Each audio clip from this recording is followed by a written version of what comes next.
don't. Ferndale said it to a man 3 times her size, which was objectively a terrible idea. She had placed herself between the 2 suited men and the enormous white Samoyed, pressed flat against her legs, and she hadn't moved when they walked through her door without knocking. And she wasn't moving now. One of the men reached for the dog's collar. The Samoyed, massive, built like a small bear, and apparently finished with the morning, showed his teeth. Fern put her hand on his back. I said, "Don't." Then the 3rd man walked in, and suddenly the first 2 weren't the problem anymore. Lucio Varro was not what she had expected. She knew the name the way anyone who processed corporate filings for small businesses in this city knew it. Carefully, and from a distance. He owned 3 legitimate companies she was aware of. And people who asked too many questions about the rest of his holdings tended to stop asking. He was tall, dressed with the kind of precision that cost real money, with grey eyes that moved around her small office like he was calculating something she hadn't been told about yet. He looked at his dog. He looked at her. "That's my dog," he said. He came in on his own. He escaped, a pause that carried considerable weight. He does not escape. The Samoyed shifted his full weight onto Fern's foot. Nobody in the room moved. "Kzar," Lucio said, in the tone of a man who had never once repeated himself and found the current moment deeply confusing. "Come!" Kzar looked directly at him. Then he sat down on Fern's foot. The silence that followed was the loudest thing she'd heard all week. Fern Daly ran daily books from a ground-floor office on the corner of Ellsworth and 9th. 1 room. 2 client chairs, a printer that worked about 80% of the time, and windows she kept half covered with frosted film so she could see out, but her clients couldn't easily see in.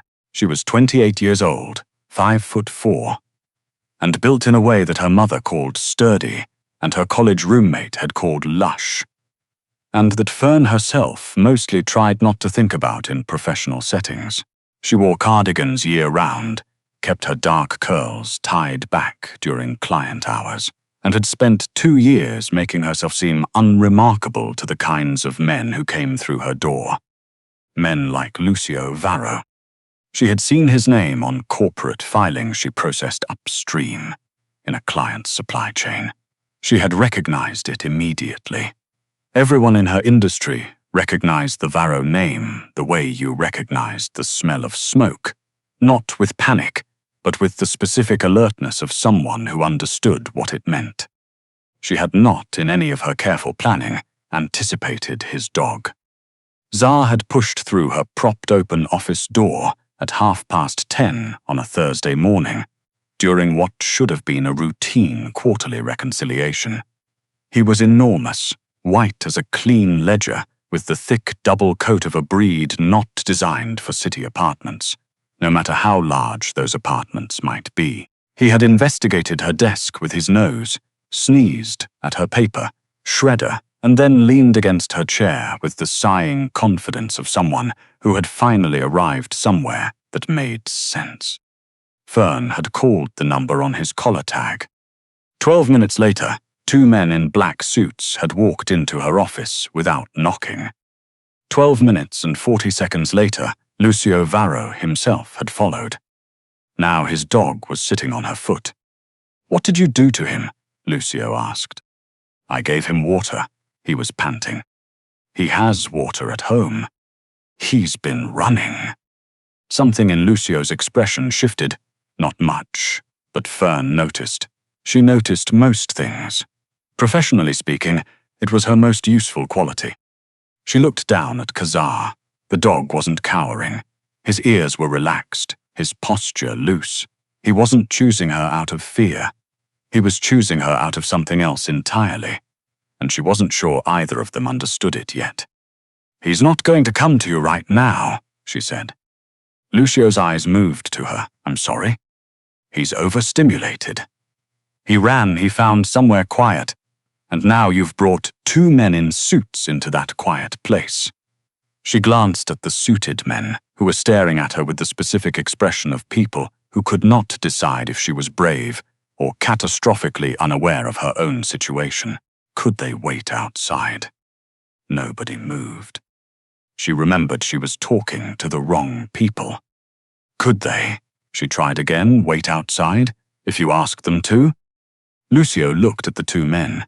He made no gesture she could identify. Both men stepped outside immediately and closed the door behind them. Fern filed that away. Now what? Lucio said. Now we wait. I don't wait. Your dog disagrees. Czar made his decision in about 4 minutes. He stood, stretched with the full theatrical commitment of a creature, with nowhere urgent to be, looked at Lucio, looked at Fern, then walked to his owner with his tail moving in long, easy sweeps. Lucio crouched, and that surprised her, that he went all the way down, one knee nearly to the floor, and rested both hands on either side of Czar's face. The dog pressed into him. The man who controlled several verified companies and an unknown quantity of everything else had his eyes closed for exactly 2 seconds. Fern looked at her computer screen. When she looked back, Lucio was standing again, expression composed, as if the moment hadn't happened. You handled that well, he said. He's a good dog. He's a trained protection dog. Those aren't mutually exclusive. Something not quite amusement but close moved through his expression and disappeared. He left without saying anything else. She assumed that was the end of it. She was wrong. 2 days later, Lucio Varro walked back into her office with Czar at his side, and a problem that required her specific expertise. Czar had stopped eating breakfast.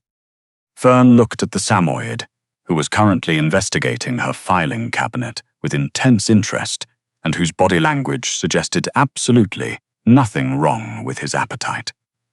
She opened her desk drawer and held out a small treat she kept for the rescue cat the upstairs tenant occasionally brought by.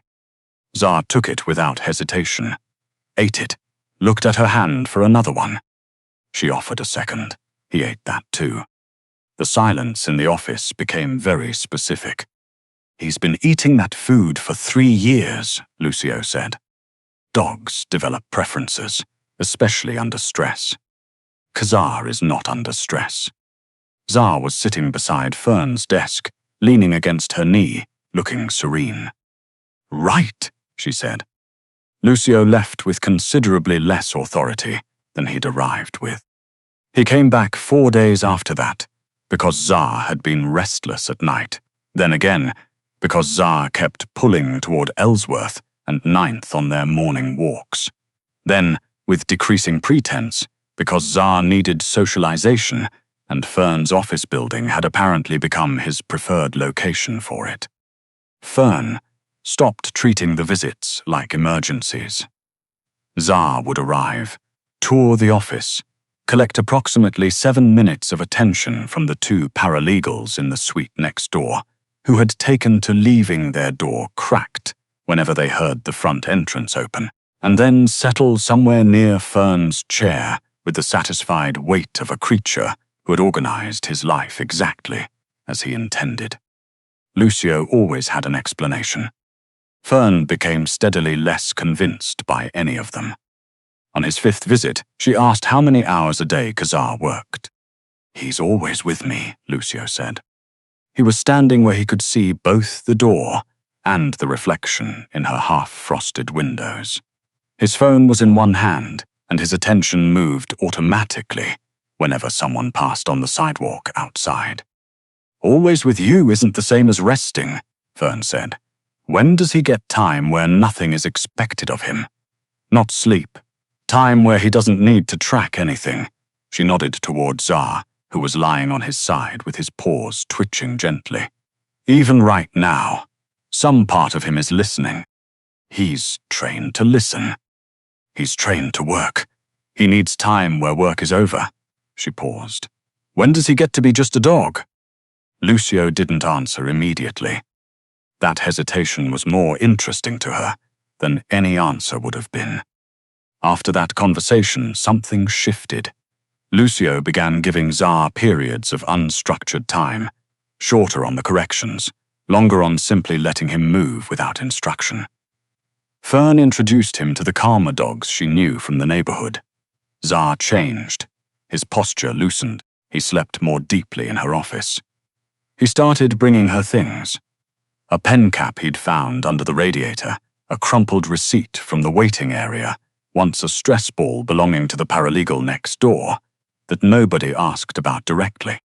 One afternoon, Lucio arrived to find Czar on his back in the center of her office floor, 4 paws in the air. He stopped in the doorway.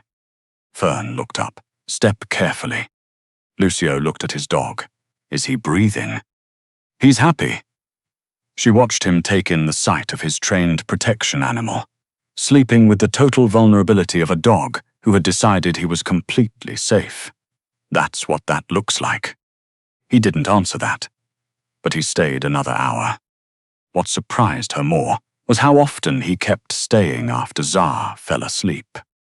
He would answer messages near her desk, always standing, always positioned where he could see exits. And occasionally they would talk between his calls, about Kazar first, then about other things. She learned that he took his coffee black and was deeply skeptical of anyone who couldn't arrive somewhere on time. He had a dry sense of humor that only surfaced when he forgot to keep it hidden, which happened more often in her office than it apparently did anywhere else. She told him why she kept the frosted film on her windows. He nodded like that was a perfectly normal security consideration, which, she realized, to him it probably was.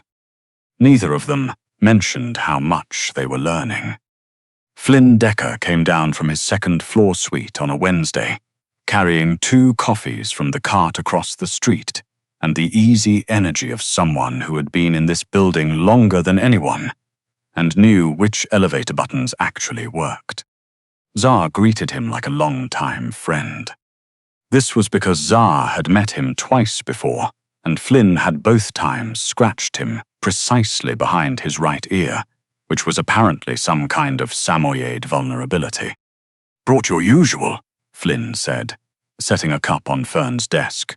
He had sandy hair and wore his suits slightly wrinkled, which in a building full of attorneys made him look approachable rather than careless. "The printer on my floor is jammed again. Can I use yours later?" "Door's open," Fern said.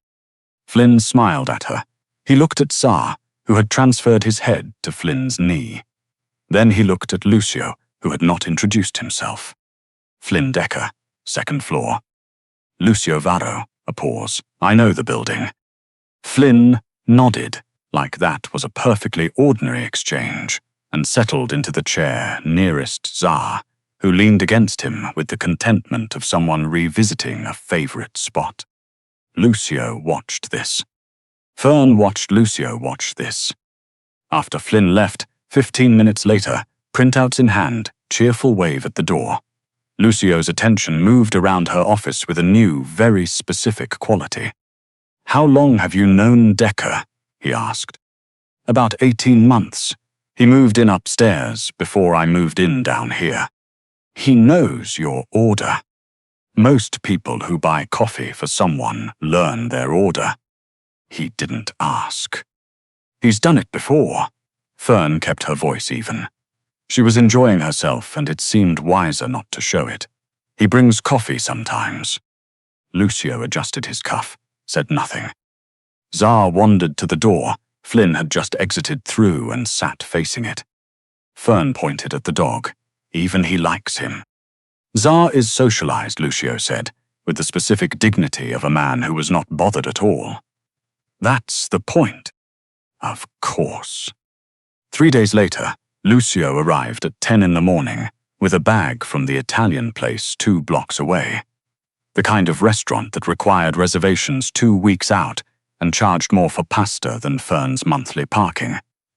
He set it on her desk without explanation. There was enough food for 3 people. She looked at the bag, looked at him. "Flynn brought coffee," she said. "This isn't about Decker."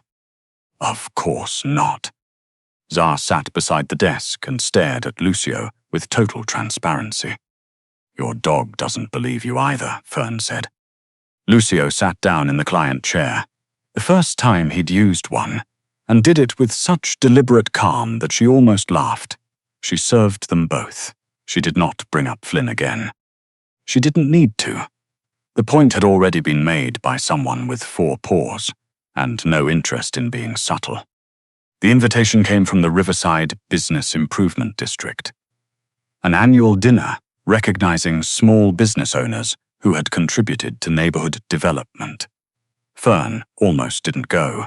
These events were full of people with publicists and business cards with embossed lettering, and she had neither. But the invitation named her specifically for pro bono tax work she'd done for 6 businesses on Ellsworth over 2 years. That was her work. So she went. Lucio was already there. She understood immediately. The Varro name appeared among the foundation's major donors. His legitimate development company had funded 3 of the street-facing renovation projects she had watched go up from her window. A woman named Giselle Ford introduced herself within the first 15 minutes. She was polished in the specific way of people who had made a profession of it. Correct jewelry, a smile that was charming right up until it wasn't. "You must be the bookkeeper," Giselle said. Lucio's mentioned the Ellsworth building. "I own Daily Books," Fern said. "Of course." A brief glance toward Lucio. "It's lovely that he brings Zar there. The neighborhood must adore seeing that dog." Later, Giselle introduced Fern to someone else as the accountant near Lucio's development zone. Then across the room as Lucio's bookkeeper, the one on Ellsworth. Each introduction perfectly pleasant, each one precise about what it erased. Fern's business disappeared. Her years of work disappeared. She became an extension of someone else's story. The moment came during a group conversation about neighborhood impact. Someone asked how she had gotten connected to the district. Before she could answer, Giselle smiled. Proximity has its advantages. Location, as they say. Polite laughter. The kind that meant nobody was going to push back. Fern felt heat rise beneath her skin. She kept it out of her face. She turned to Giselle. "I applied for my business license 3 years before I moved to that location," she said. Her voice was level.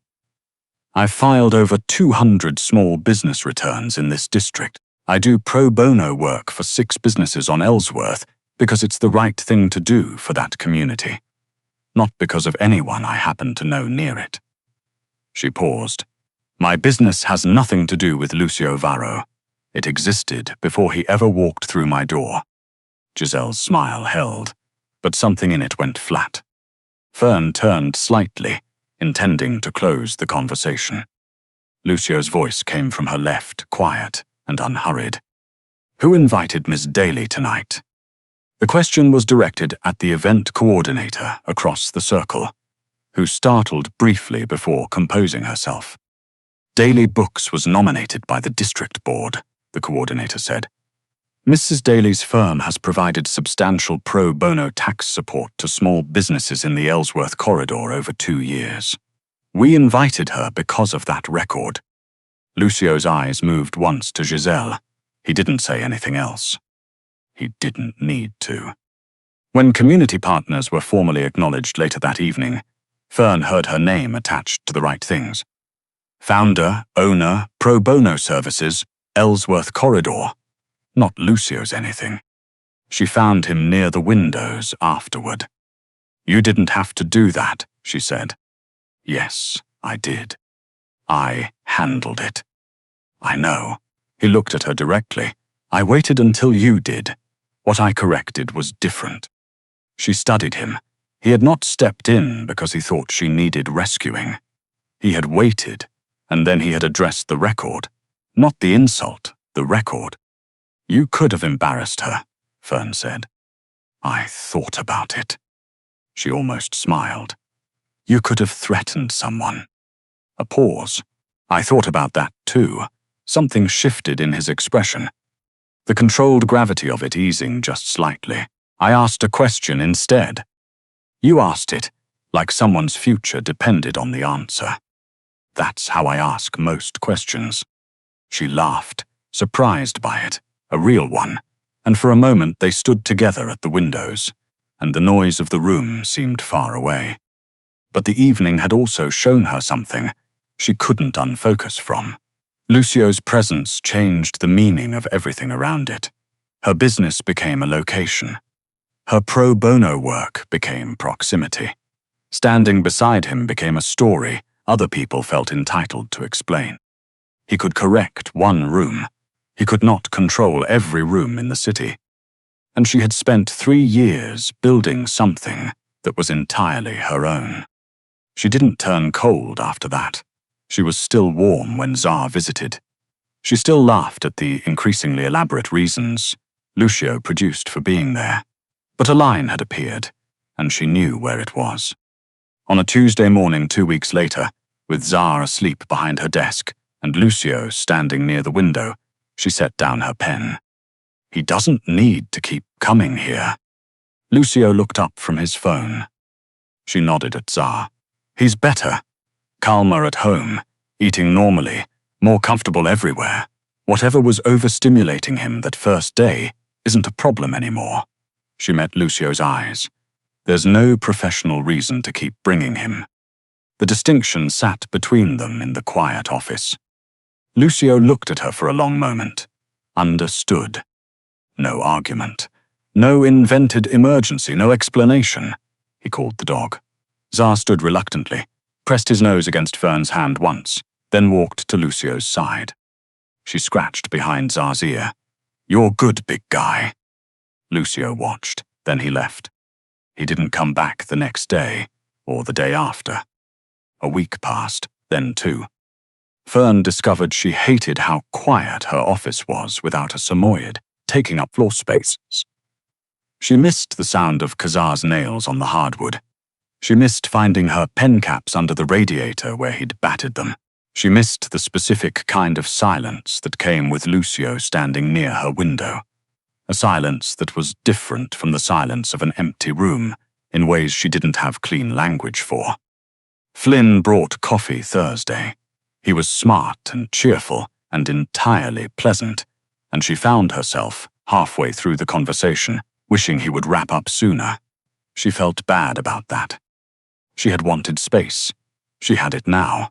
Her work was still hers. Nobody introduced her in relation to anyone. Everything was exactly as it had been. Something was missing. Across the city, Lucio Varro had a different problem. Kazar was fine. That was the problem. He ate without incident. He slept well. He was calmer at home than he'd been in months. Calmer, honestly, than he'd ever been. Whatever Ferndale had done with 4 minutes of patience and a glass of water had worked. His dog didn't need to go back to Ellsworth and 9th, which meant Lucio was out of structure. He had gone the second time because of Tsar. He believed that. The third time too, probably. By the 4th visit, something had shifted without his permission. Tsar had noticed it first. His dog was perceptive in the way protection animals were perceptive, and had apparently decided to become a very cooperative excuse until Lucio caught up. She had given his dog space to stop being an asset and start being a dog. Lucio had kept coming back because she had done the same thing for him without ever saying so. 3 weeks of trying to find a reason that was more complicated than the truth had produced nothing useful. The bell above Fern's office door rang on a Thursday morning. She looked up. Lucio stood in the doorway, alone. No Tsar, no 2 men in black, just Lucio in a dark jacket, looking at her in a way that was different from before without being dramatically different in any way she could name precisely.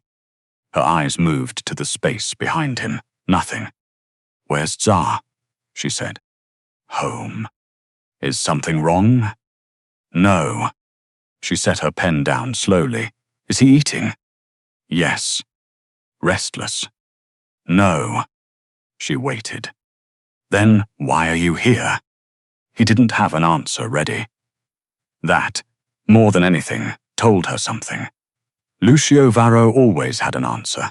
She had watched him field calls in the middle of conversations and pick up exactly where he'd left off without missing a beat. He did not hesitate. He was hesitating now.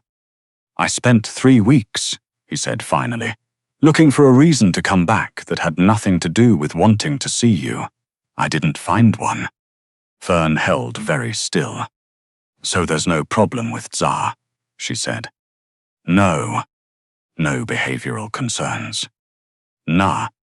He didn't pull toward this street on his walk this morning."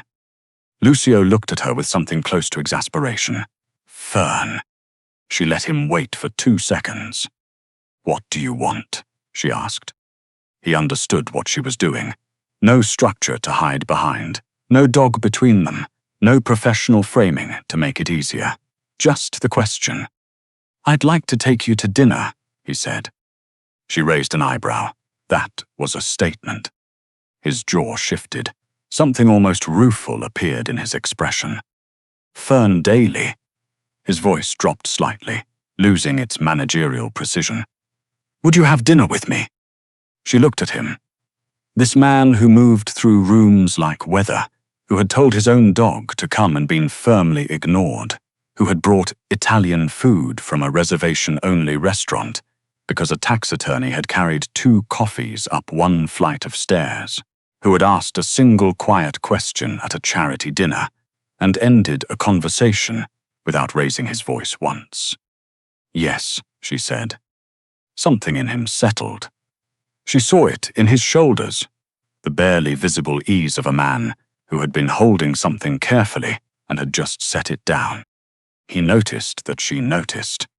"Sunday," he said. 7. "I know how to read a time, Lucio." A pause. Then quietly, the almost smile she had only ever seen 3 times before. "I know you do."